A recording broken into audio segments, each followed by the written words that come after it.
ዘሙሴ ጽላት ጽላት ዘሙሴ ጽላት ጽላት ዘሙሴ ጽላት ጽላት ዘሙሴ ጽላት ነይማርያም ጽላት ዘሙሴ ጽላት ጽላት ዘሙሴ ጽላት ነይማርያም ጽላት ዘሙሴ ጽላት ጽላት ዘሙሴ ጽላት ጽላት ዘሙሴ ጽላት ጽላት ዘሙሴ ጽላት ጽላት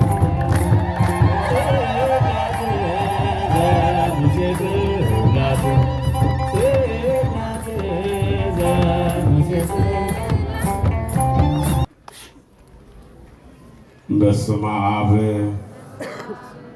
ወወልድ ወመንፈስ ቅዱስ አሃዱ አምላክ አሜን። ስብሐት ለእግዚአብሔር ኪያነ ዘፈጠረ ከመ ናምልኮ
እንደምን አደራችሁ?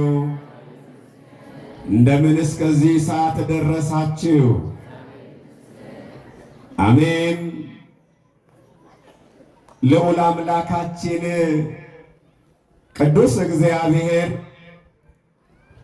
ሳይገባንና ሳይገባን በቅድስናው ስፍራ እንድንገኝ የፈቀደልን በቅዱስ ቃሉ ሊመክረን ሊገስጸን ሊያስተምረን እንዲገባንና እንድንገባ መሆነን በቤቱ እንድንኖርና ዘላለማዊ ርስቱን እንድንወርስ ይችን ስፍራ ይችን ሰዓት ባርኮና ቀድሶ የሰጠን የአብርሃም አምላክ ቅዱስ እግዚአብሔር ስሙ ለዘላለም የተመሰገነ ይሁን። ሁሌ ትረሳላችሁ። ለምስጋና መምጣት ረሳን እኮ።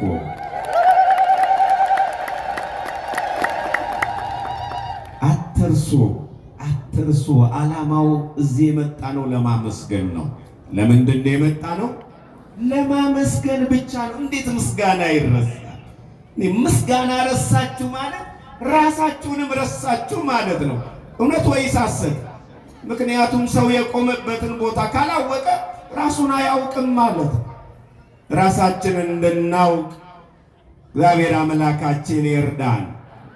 ንጽሕተ ንጹሐን ቅድስተ ቅዱሳን የደካሞች ብርታት፣ የሐዘንተኞች መጽናኛ፣ የወደቁት ሁሉ ትንሣኤ፣ የተስፋ ገነት መንግሥተ ሰማያት መግቢያ አንቀጸ ብርሃናችን፣ የእናቶቻችን የእህቶቻችንና የሴት ልጆቻችን መመኪያ፣ የዓለም ሁሉ የድኅነት መሠረት የተጣለባት እማ አምላክ አቁራሪተ መዓት ወላዲተ አምላክ ድንግል ማርያም ልዑል አምላክ በሰጣት ጸጋና ክብር ሁሉ የተመሰገነች ትሆንልን።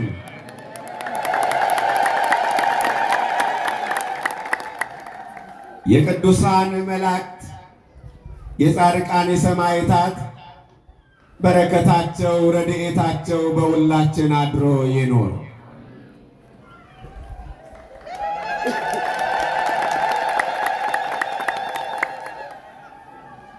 እግትዋ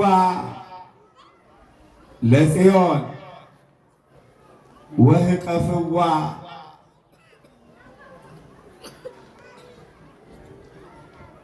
ጽዮንን ክበቧት፣ በውስጧም ተመላለሱ።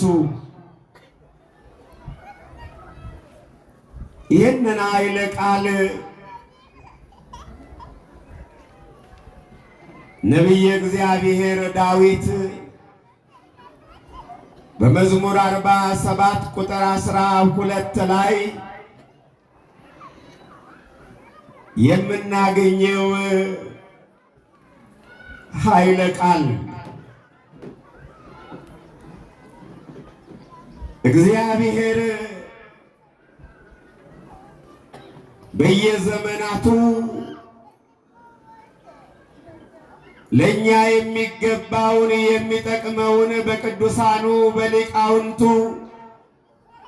እየቀመረ እንደ ማር እንደ ስኳር የሚጣፍጥ ምግብ አድርጎ ያቀርብልናል። የዛሬዋ ቀን ሦስት መሠረታዊ ድንቅ ነገሮች የተፈጸመባት ዕለት ናት። ምናልባት ጽዮን ብለን ጠርተን ጽዮን እኮ ቦታ ናት እንጂ ማርያም አይደለችን የሚሉ ያው እንደ አሸን እንደፈሉ የምናውቅ ቢሆንም እኛ ግን እውነቱን ከመናገር አንቆጠብም። ስለ ጽዮን ዝም አልልም ብሎ ነቢዩ ተናግሯልና፣ እስቲ ከኔ ጋር በሉ፣ ስለ ጽዮን በሉ። ሁላችሁም ስለ ጽዮን ዝም አንልም፣ ስለ ጽዮን ዝም አንልም። ተመልከቱ፣ ዝም እንዲሉን ብዙዎች ይሉናል። ይህቺ ዕለት የእስራኤላውያን የቃል ኪዳን ታቦት ጠላቶቿን ድል ያደረገችበትና ወደ እስራኤላውያን የተመለሰችበት ቀን ነው።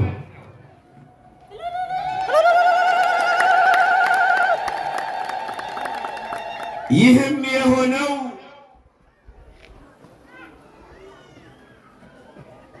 እግዚአብሔር ታሪክ ለመቀየርና ሰውን ለማስተማር ምክንያት ይፈልጋልና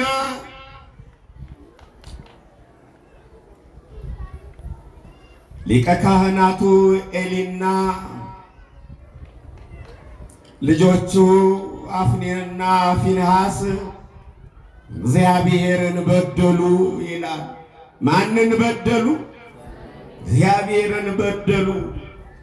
እግዚአብሔርን ከመበደል እሱ በቸርነቱ ይሰውረን። የነሱ መበደል ግን እንዲህ ቀላል አይደለም። ክህነታቸውን፣ ታሪካቸውን ከምድራቸው ጭራሹኑ አጠፋለሁ ብሎ ነው ያጠፋቸው።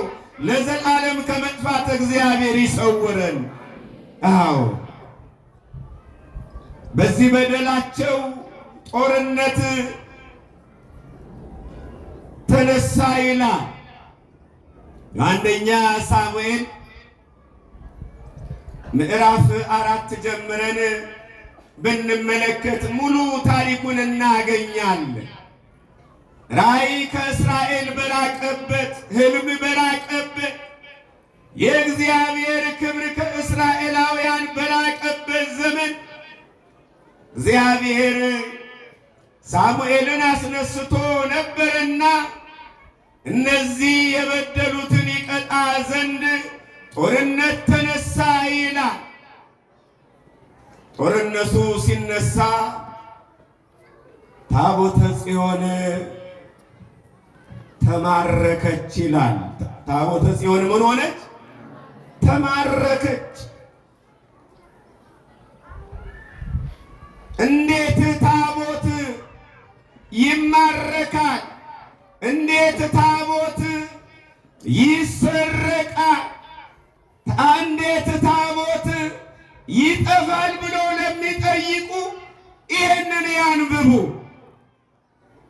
እግዚአብሔር በሕግና በሥርዓት የተሰራው የቃል ኪዳኑ ታቦት፣ 10ቱ ትእዛዛት የተጻፈበት የቃል ኪዳኑ ታቦት፣ ለቃል ኪዳኑ ለእግዚአብሔር ቃል ሲሰግዱ የነበሩ እስራኤላውያን ታቦቷን ይዘው እየወጡ በድንቅ ታምራትና መንክራት እየተገለጠች ድንቅ ነገር የምታደርግ ያቺ ታቦት ገና ስትወጣ የእስራኤላውያን እልልታ በቀለጠ ጊዜ የጠላትን ልቦና የምታቀል ይቺ የቃል ኪዳን ታቦት፣ አጋንንትን የምታንቀጠቅጥ ይቺ የቃል ኪዳን ታቦት፣ በክብር ለሰገዱላት በረከተ ሥጋን በረከተ ነፍስን የምታድል ይቺ የቃል ኪዳን ታቦት፣ ለእስራኤላውያን ሞገስ የሆነች ይቺ የቃል ኪዳን ታቦት ተማረከች። ከተማረከች በኋላ የአዛጦን ሰዎች ታቦቷን ወስደው አምላካችን ነው የሚሉትን ዳጎን የተባለውን ጣዖት እጅ ያለው የማይዳስስ እግር ያለው የማይሄድ ዓይን ያለው የማያይ ጆሮ ያለው የልጆቹን ጸሎት የማይሰማ አፍ ያለው የማይናገር እርሱን ከላይ አድርገው ከታች ደግሞ ታቦተ ጽዮንን አድርገው አስቀምጠው ማዋረዳቸው ነው። ጥለው ወጡ። የዛን ሌሊት ያቺ ታቦት ዳጎንን ጥላ ከፊቷ አሰግዳው ተደፍቶ ጠዋት ሲመጡ አዩ።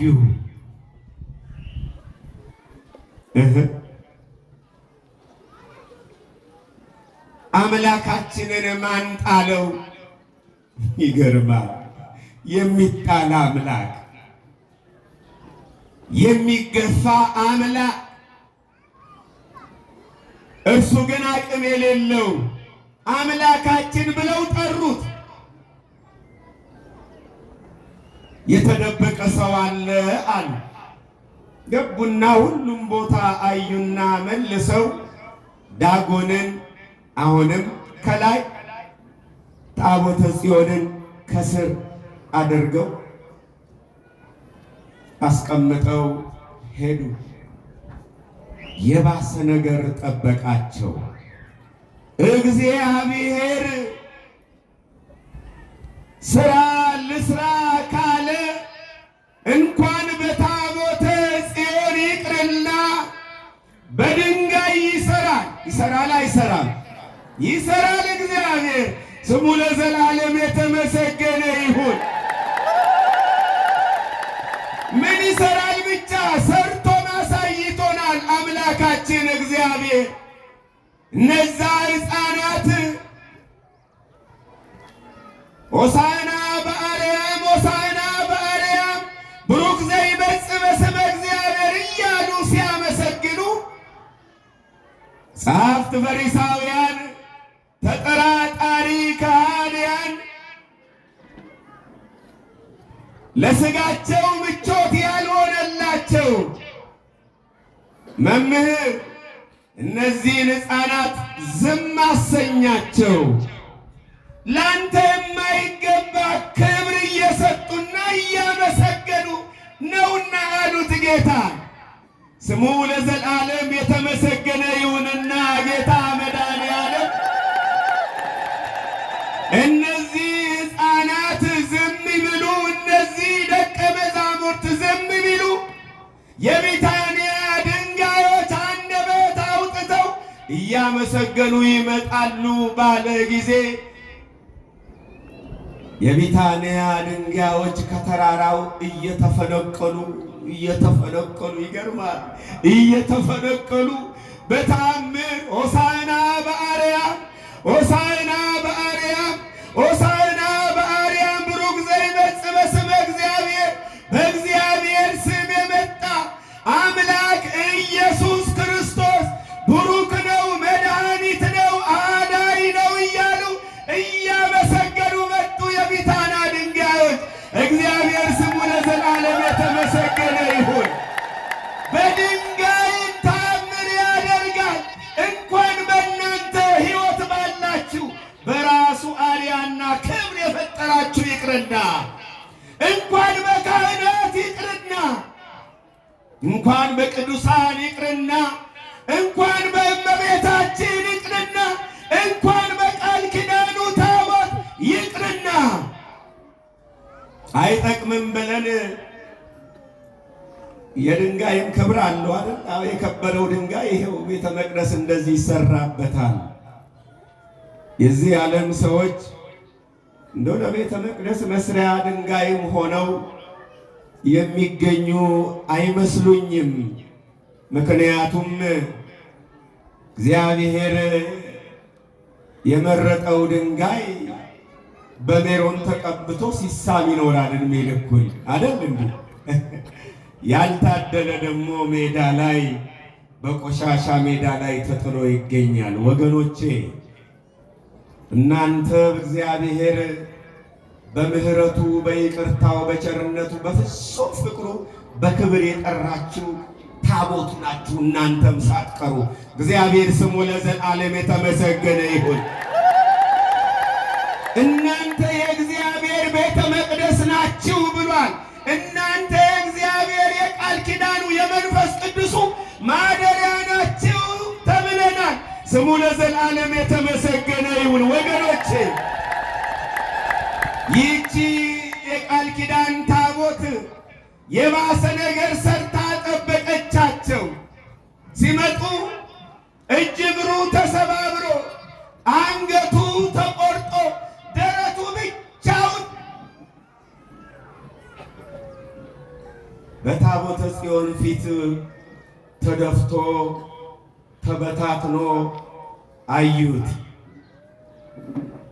ይሄን ሲያዩ ሁሉም ደነገጡ ይላል።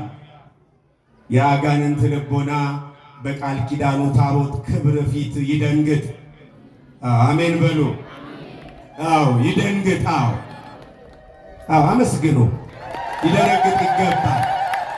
ይሄ ምስጋናውም ያስደነግጠዋል፣ ክብሩም ያስደነግጠዋል። ደነገጡና ይህቺ የእስራኤል አምላክ ታቦት ኃይለኛ ናት፣ ከኛ ዘንድ ትሂድልን ትራቅልን ብለው ወሰኑ ይላል። ይህንን የዳጎንን መቀጥቀጥ ሲያዩ ወገኖቼ እንደ አለት እንደ ዳጎን ጣዖት የሆነውን በልቦናቸው የተቀመጠውን ዓለምን እየቀጠቀጠ መድኃኔዓለም ለሁላችንም ያርቅልን ወገኖቼ። በምንፍቅና በጥርጥር ያሉ ብዙዎች እንዲህ አይነቱን ልብ ለእኛም ለሁላችንም ያርቅልን።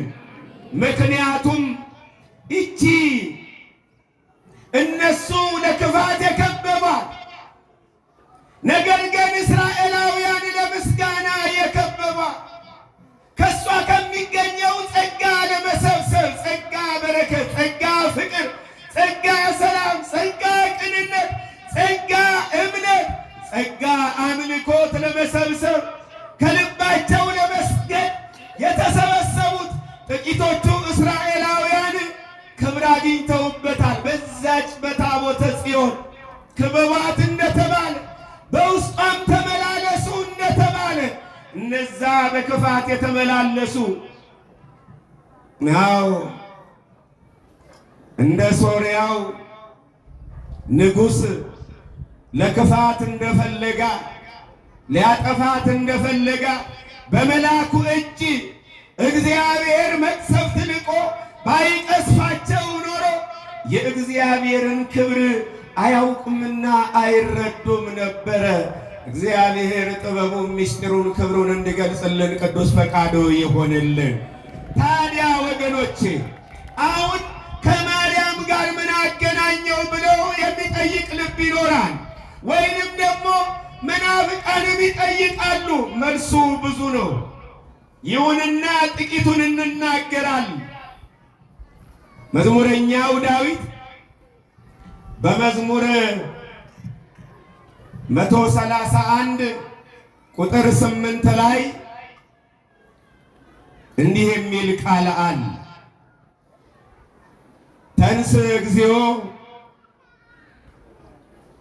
ውስተ ዕረፍትከ አንተ ወታቦተ መቅደስከ። ልብ በሉ። አቤቱ የታቦት መቅደስ እና አንተ ተነሳ። እግር ያለው መቅደስ አለ እንዴ? አለ ወይ? እግር ያለው መቅደስ አለ? የለም። ይህንማ እመኑ። ግን ተነሳ አለው። የሚቀመጥ ታቦት መቅደስ አለ?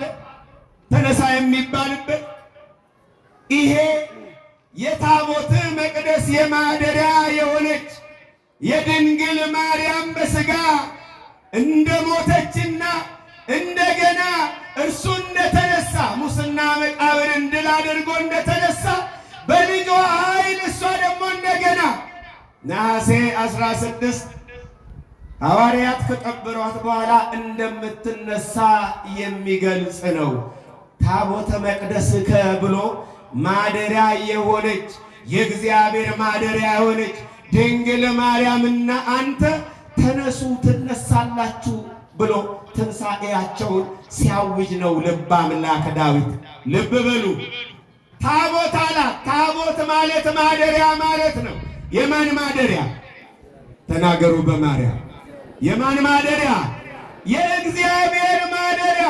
እኔና እናንተ ማደሪያ ከሆን የመንፈስ ቅዱስ ማደሪያ ከሆን እኛ የእግዚአብሔር ቤተ መቅደሱ ከሆን እግዚአብሔር በእኛ ከሰራ ደካሞች ኃጢአተኞች በሆን እግዚአብሔር ድንቅ ነገር ከሰራ ሰማይና ምድርን የፈጠረን ጌታ በማኅፀኗ ተሸክማ በድንግልና ጽንሳ በድንግልና ወልዳ ለዘላለም ድንግል ሆና የምትኖር ድንግል ማርያም በእሷ ታምር ማድረግ ይችላል አይችልም? ወገኖቼ ይችላል አይችልም?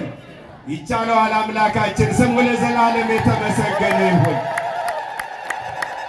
ያንን ነው ደግሞ ሊቁ አንቲ ውእቱ ንጽሕት እምንጹሐን ድንግል ኅሪት ዘነበርኪ ውስተ ቤተ መቅደስ ከመ ታቦት ዘግቡር እምዕፅ ዘኢይነቅዝ ስርግው በወርቅ ወልቡጥ በዕንቁ ጳዚዮን። የሚገርም ነው። ልብ በሉ።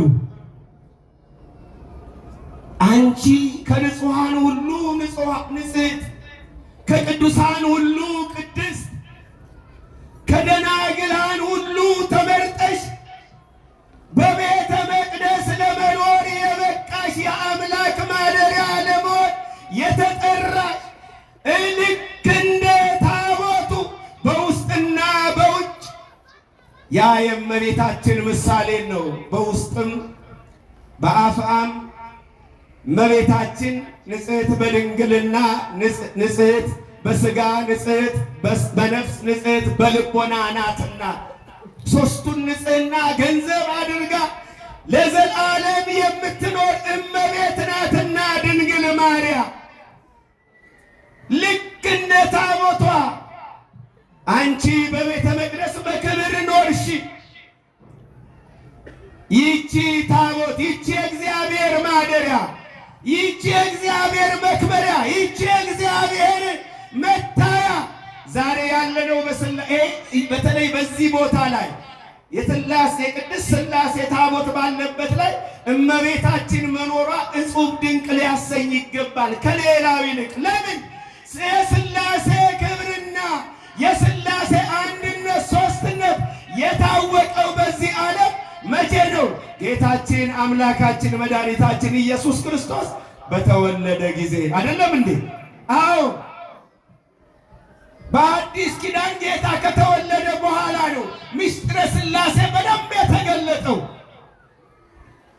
በጥምቀቱ ብንል ይሄ የእመቤታችንን ክብር አጉልቶ የሚያሳይ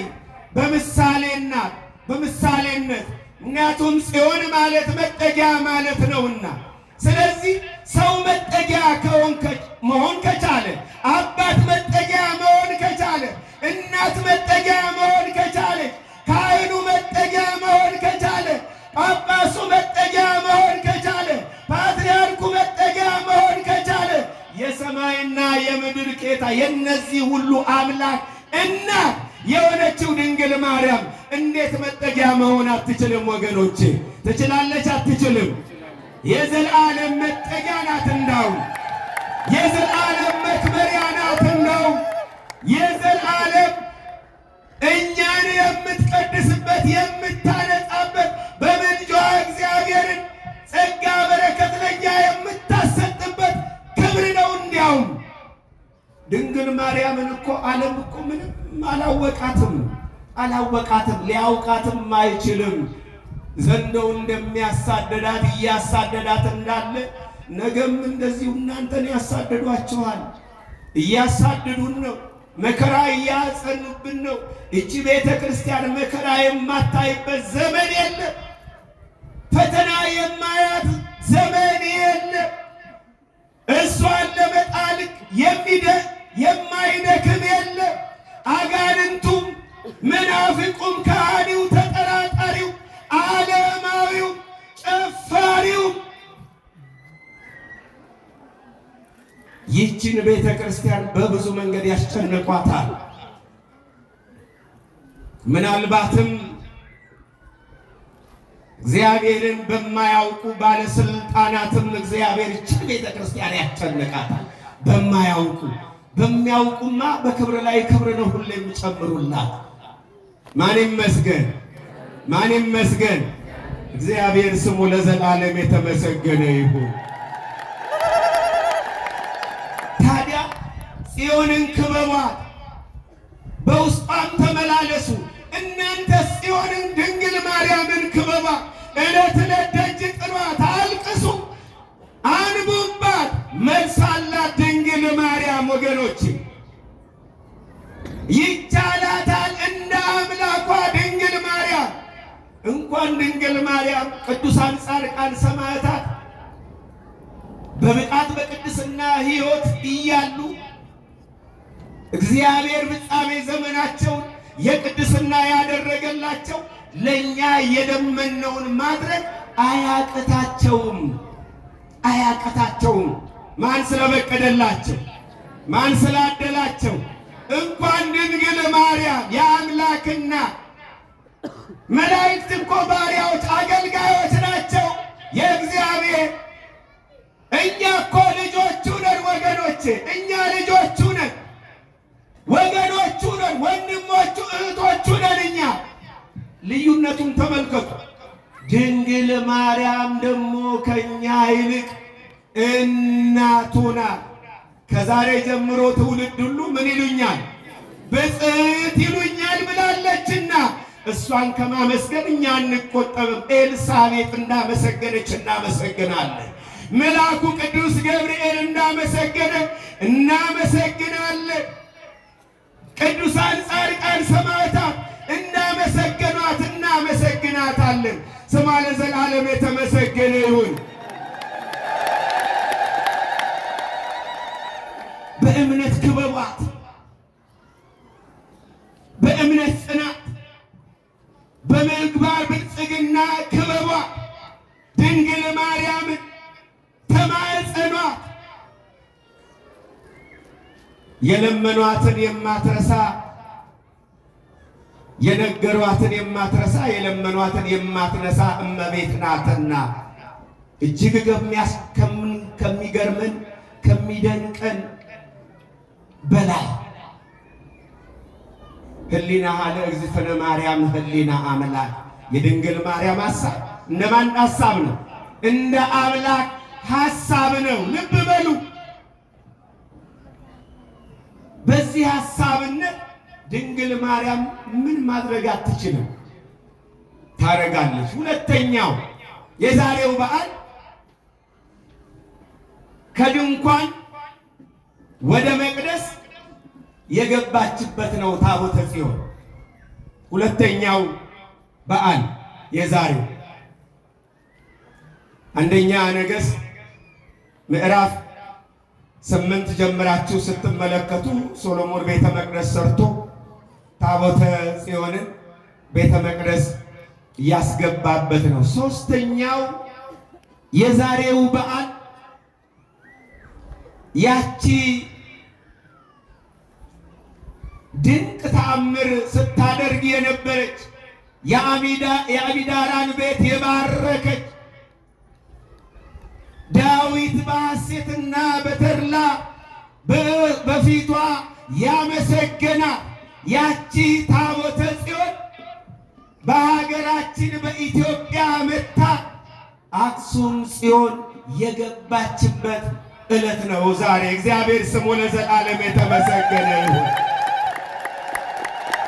እኛ ኢትዮጵያውያን ብሉይ ኪዳንን የተቀበልን ስለሆነ አዲስ ኪዳንንም የተቀበልን ስለሆነ እኛ ሁለቱንም ስርዓት እንፈጽምበታለን።